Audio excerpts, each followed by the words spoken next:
అక్బర్పేట భూంపల్లి మండల కేంద్రంలోని కాంగ్రెస్ పార్టీ కార్యాలయంలో భారత మాజీ ప్రధానమంత్రి స్వర్గీయ శ్రీ రాజీవ్ గాంధీ గారి 34వ వర్ధంతి సందర్భంగా రాజీవ్ గాంధీ గారి చిత్రపటానికి పూలమాల వేసి ఘన నివాళులు అర్పించడం జరిగింది.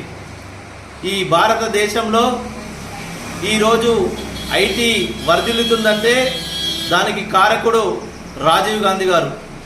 రాజీవ్ గాంధీ గారు తెచ్చిన ఐటీ విప్లవం వలన ఈరోజు భారతదేశంలో ఐటీ వర్ధిల్లుతుంది. అనేక సంస్కరణలు చేసినటువంటి రాజీవ్ గాంధీ గారు ఈ దేశం కోసం తన ప్రాణాలను కూడా తునప్రాయంగా చేయడం జరిగింది. అలాంటి మహానుభావుడి యొక్క వర్ధంతి సందర్భంగా అతనికి ఘన నివాళులు అర్పించడం జరిగింది. భారతరత్న భారతదేశ మాజీ ప్రధాని రాజీవ్ గాంధీ గారి 34వ వర్ధంతి సందర్భంగా వారి ఘన నివాళి సమర్పించడం జరిగింది.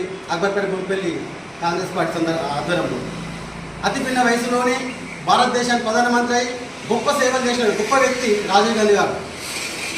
ఇలా పిన్న వయసులోనే 18 సంవత్సరాలకు ఓటు కల్పించిన వ్యక్తి. ఆనాడు మనకి 21 సంవత్సరాల ఓటు ఉండి 18 సంవత్సరాల ఓటు కల్పించే గొప్ప వ్యక్తి రాజీవ్ గాంధీ గారు. అదేవిధంగా ఈరోజు మనము పంచాయతీరాజ్ వ్యవస్థను బీజం వేసింది రాజీవ్ గాంధీ గారు.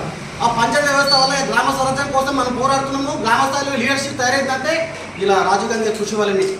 ఇలా భారతదేశంలో ఐటీ రంగానికి పునాదులు వేసింది రాజీవ్ గాంధీ గారు. సాంకేతిక విప్లవము, వ్యవసాయ విప్లవాత్మక మార్పులు తీసుకొచ్చిన గొప్ప వ్యక్తి రాజీవ్ గాంధీ గారు.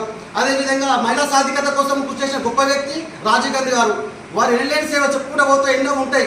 వారి దేశం కోసము వారి సేవ జీవితాంతము జీవితం లాస్ట్ వరకు కూడా దేశం కోసం పాలన గొప్ప వ్యక్తి రాజీవ్ గాంధీ గారి సేవను మనం మరొకసారి నెమరేస్తాం. వారి ఆశయాలను కొనసాగిద్దామని నేను చెప్తున్నాను.